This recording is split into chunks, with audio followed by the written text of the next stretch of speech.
Section 2. Classifications. Controlled products. WHMIS uses a classification system to group together chemicals that have similar properties or hazards. There are 6 classes, although several classes have divisions or subdivisions. Each class has a specific symbol to help people quickly identify the hazard.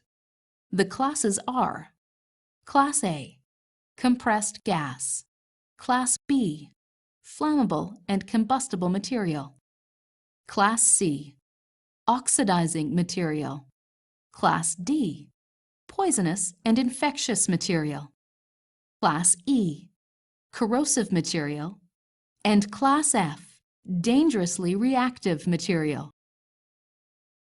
Class A, compressed gas. A compressed gas is any gas placed under pressure or chilled and contained by a cylinder. Examples include compressed air, carbon dioxide, and propane.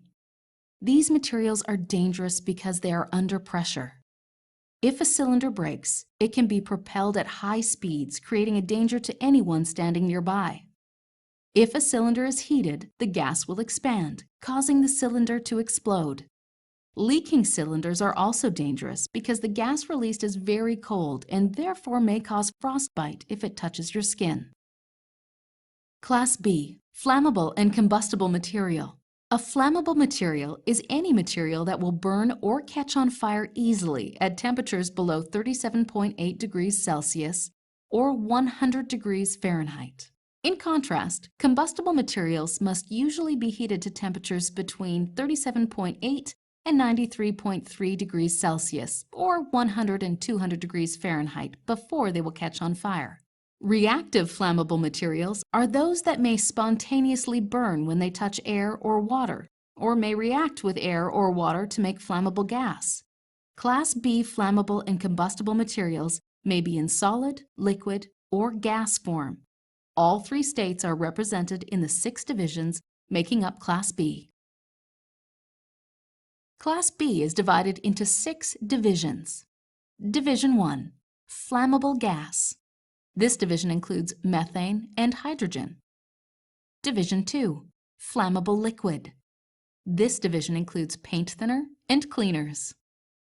Division 3, combustible liquid.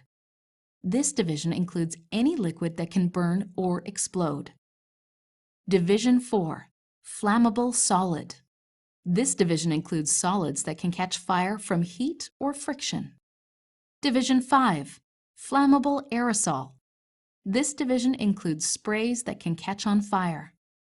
Division 6, reactive flammable material.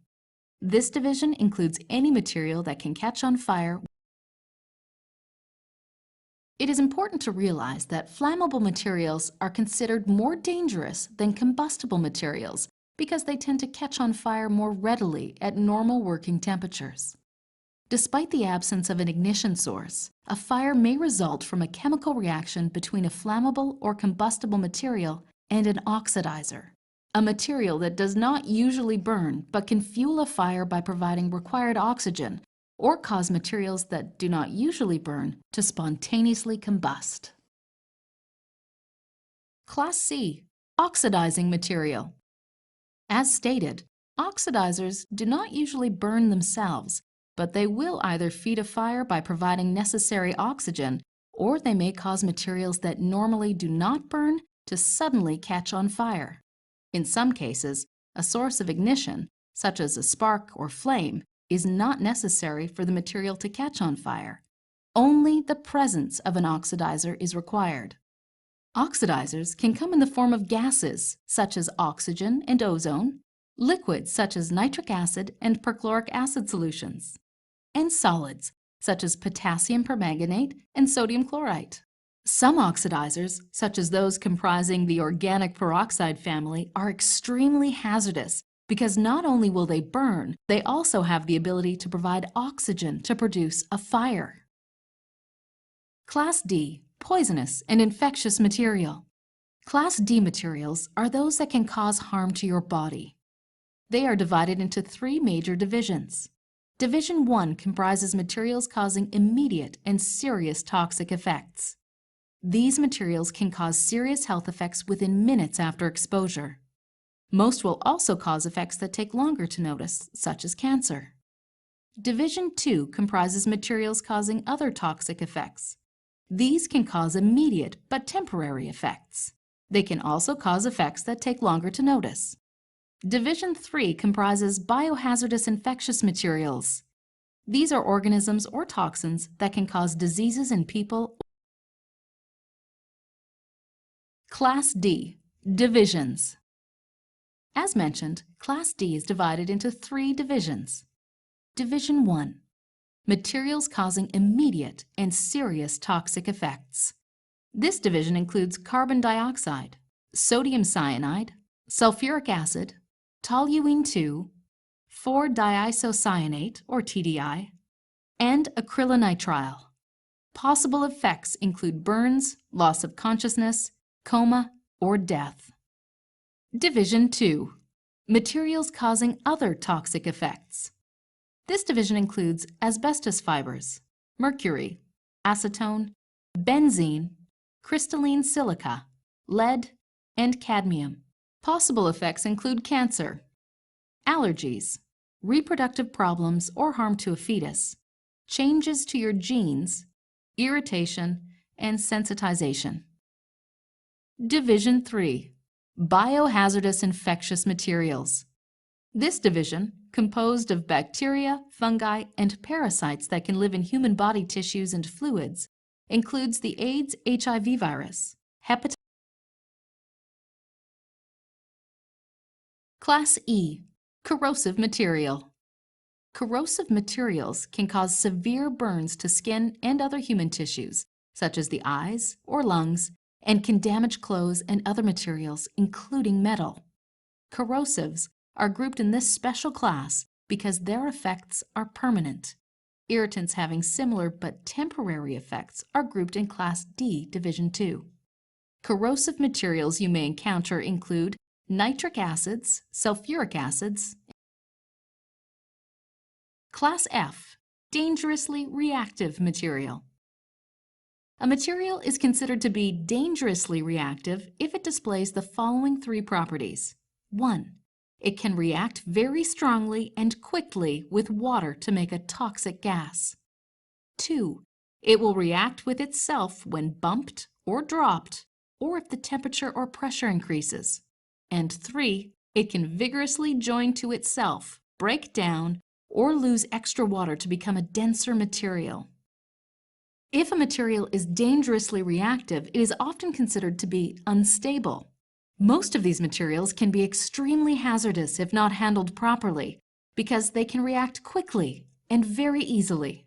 Examples of these products are ethyl acrylate, vinyl chloride, ethylene oxide, picric acid, and anhydrous aluminum. WHMIS exemptions. It's valuable to know that not all products that could potentially be classified into one or more of the 6 WHMIS categories are regulated. Certain products are exempt from WHMIS requirements. Wood and tobacco. Products made of wood and products made of tobacco are not included under WHMIS legislation. For example, lumber, which is made of wood, and cigarettes, which are made of tobacco, are exempt from WHMIS. Manufactured articles. Manufactured articles are products that are manufactured to a specific shape and that have a function dependent on that shape. Manufactured articles do not release controlled products during normal use. Coated pipe is an example of a product that is exempt from WHMIS because of this provision. The coating material may have been a controlled product when it was applied, but it is not released during normal use of the pipe. Materials considered to be manufactured articles that release controlled products while they are being installed still may be exempt from WHMIS legislation. New carpet, for example, usually releases certain gases during installation and for a short time afterwards. But installation is not normal use, so carpet is exempt from WHMIS legislation. Miscellaneous. There are a number of products that are exempt from WHMIS regulations that belong to various assorted categories.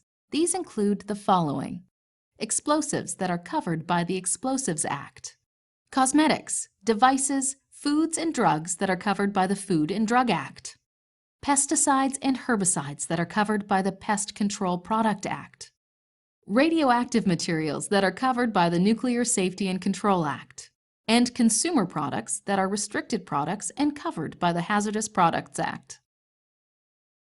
Consumer products. Consumer products are products packaged in quantities appropriate for and available to the public in retail outlets, and are labeled with the restricted product labeling required by the Hazardous Products Act.